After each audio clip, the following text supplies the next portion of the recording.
मेरे दोस्त कैसे हो? पूरी मौज मस्ती से पढ़ाई करना। इस वीडियो में हम देखेंगे क्लास 12 इंग्लिश फ्लेमिंगो बुक की 4th chapter the red trap. दोस्त, यह कहानी एक ऐसे आदमी की है जो वायर से बनी छोटी चूहेदानियां बेचता था।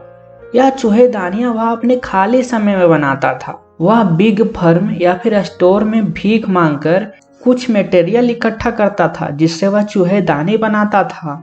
लेकिन इस काम से वह कोई भी प्रॉफिट नहीं कमा पा रहा था, इसलिए वह अपना पेट पालने और जीवित रहने के लिए वह भीख मांगता था और छोटी मोटी चोरियां भी करता था।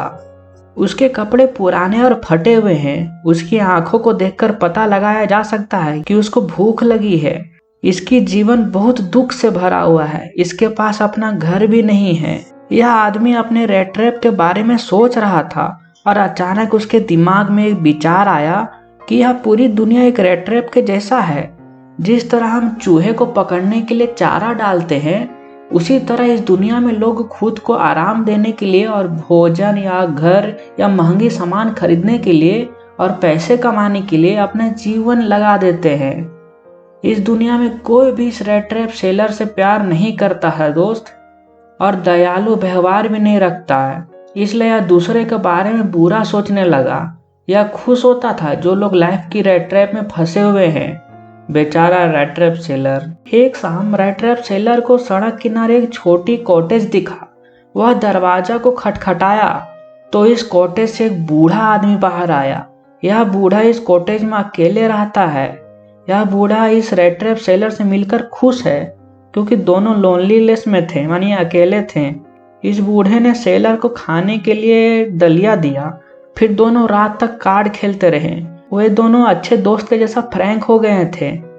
अब बूढ़ा आदमी अपना सीक्रेट, अपना रहस्य ना उस रेड ट्रैप सेलर को बताने लगा। यह बूढ़ा आदमी बताता है कि वह एक अमीर आदमी था जब वह किराए के खेत में काम करता था, लेकिन अब वह बूढ़ा हो गया था ना, इसलिए वह खेत में नहीं काम कर सकता है। वह अपना जीवन चलाने के लिए एक गाय पर निर्भर है। इस बूढ़े आदमी ने बताया कि वह कुछ पनीर और दूध बेचकर 30 क्रोनर कमाया है, और वह बताया कि पैसे चमड़े की थैली में खिड़की के ऊपर लटका हुआ है। रेड ट्रैप सेलर हैरानी में था। कोई एक गाय से इतनी पैसा कमा सकता है क्या? अगली सुबह दोनों जाग गए। बूढ़ा आदमी को गाय से दूध निकालना था, इसलिए वह अपनी दरवाजा बंद करके जाने लगा अपने काम पर। रेड ट्रैप सेलर ने धन्यवाद कहा क्योंकि उसे कुछ आश्रय मिल गया था रात को रहने के लिए। लगभग आधे घंटे बाद पैडलर वापस आया। पैडलर मतलब जो घूम घूम कर सामानें बेचता है दोस्त, यानी रेड ट्रैप के बारे में बात किया जा रहा है, रेड ट्रैप सेलर के बारे में।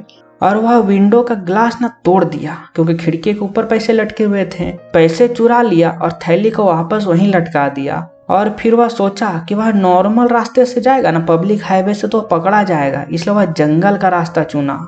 वह जंगल में रास्ता भटक गया और फिर वह सोचा कि दूसरों लोगों की तरह वह भी दुनिया की रेड ट्रैप में फंस गया है जहां से निकलना मुश्किल है। इस रेड ट्रैप सेलर को यह जंगल जेल जैसा लग रहा है। दिसंबर का महीना था, अंधेरा जल्दी हो गया। वह थक गया था और घबरा भी गया है।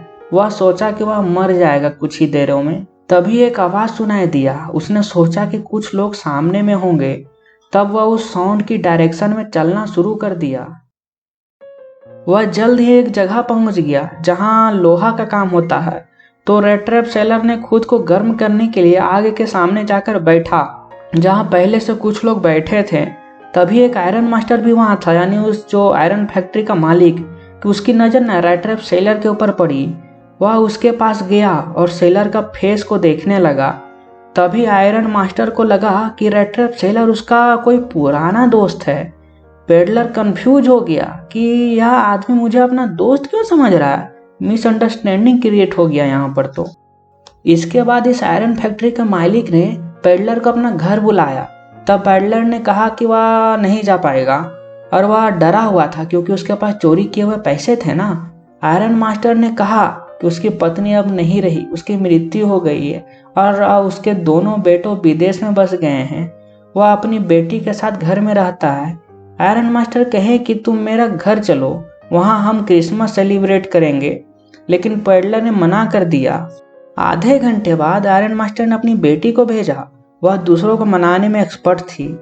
वह पेडलर को अपने घर पर ले गई आयरन मास्टर पेडलर को अपना दोस्त समझता है ना, इसलिए वह सोचा कि उसके लिए कोई काम खोज देगा। अगला दिन क्रिसमस था। दोनों बाप बेटी सोचे कि पेडलर के लिए कुछ अच्छा काम करते हैं, कुछ सेलिब्रेट करते हैं। आयरन मास्टर की बेटी को महसूस हुआ कि पेडलर बिल्कुल पढ़ा लिखा नहीं है। आयरन मास्टर ने कहा कि पेडलर का समय अच्छा नहीं चल रहा है, उसकी हालत अभी खराब है, इसलिए वह पढ़ा लिखा नहीं लग रहा है।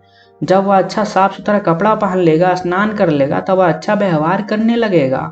पेडलर स्नान करके आयरन मास्टर का कपड़ा पहना और उसका जूता भी पहना। अब आएगा इस कहानी में ट्विस्ट। आयरन मास्टर पेडलर को देखकर बहुत गुस्सा हो गया, क्योंकि वह समझ गया कि पेडलर उसका दोस्त नहीं है। आयरन मास्टर पेडलर के ऊपर चिल्लाया और उसे सच सच बताने के लिए कहा। पेडलर ने आयरन मास्टर को काफी समझाने की कोशिश की कि वह उसे हार्म नहीं पहुंचाना चाहता है, कोई नुकसान नहीं पहुंचाएगा। आयरन मास्टर ने कहा कि तुम ईमानदार नहीं हो, वह शेरिफ यानी वहां के पुलिस को बुला लेगा। पेडलर शेरिफ के बारे में सुनते ही गुस्सा हो गया। वह कहा कि यह पूरी दुनिया एक रेड ट्रैप है। यदि आज मैं जेल में फंस गया तो एक दिन तुम भी इस रेड ट्रैप में फंस जाओगे। आयरन मास्टर ने पेडलर के बातों को पसंद किया और शेरिफ यानी वहां के पुलिस को नहीं बुलाया। लेकिन आयरन मास्टर ने पेडलर को तुरंत घर से जाने के लिए कहा। आयरन मास्टर की बेटी ने पेडलर को रोक लिया। वह उस गरीब की मदद करना चाहती थी। आयरन मास्टर की बेटी अपने फादर को समझाई कि पेडलर के पास ना अपना घर नहीं है, वह कहाँ रहेगा। और वह चाहती थी कि पेडलर क्रिसमस का आनंद ले, वहां सेलिब्रेट भी करे। और क्रिसमस के मौके पर किसी को दूर भेजना अच्छी बात नहीं है। पेडलर को खाना दिया गया, वह खाया और सोने चला गया। वह इतना आनंद में कभी नहीं सोया था। फिर उसी शाम को जब सब क्रिसमस एंजॉय किए और दलिया खाएं, पेडलर ने आयरन मास्टर के दिए कपड़े के लिए धन्यवाद किया। अगले दिन आयरन मास्टर और उसकी बेटी सुबह सुबह क्रिसमस की सेवा के लिए चले गए बाहर, घर से बाहर। पेडलर को नहीं जगाएं क्योंकि वह सोया हुआ था गहरी नींद में। थोड़ी देर बाद आयरन मास्टर और उनकी बेटी को पता चल गया कि रेड ट्रैप सेलर ने कोई बूढ़े से पैसे चुरा लिए हैं। फिर उन्होंने महसूस किया कि वही आदमी है जिसको वे लोग घर पे रखे हुए हैं। आयरन मास्टर चिंता में था क्योंकि वह सोच रहा था कि वह पेडलर जो है उसका सामान भी ना चुरा ले घर का। घर पर पहुंचने के बाद पता चला कि कुछ चुराने के बजाय पेडलर एक क्रिसमस गिफ्ट छोड़ कर गया है। आयरन मास्टर की बेटी ने गिफ्ट खोला, उसमें एक रेड ट्रैप था और 30 क्रोनर था जो कि उस बूढ़े से चुराए थे। पेडलर ने मेहमानी नवाजी के लिए धन्यवाद किया और वह रिक्वेस्ट किया कि यह पैसे उस बूढ़े व्यक्ति को वापस लौटा दे। दोस्त, गरीबी और अकेलापन इंसान से कुछ भी करवा सकता है। बस कहानी यहीं खत्म हो गई।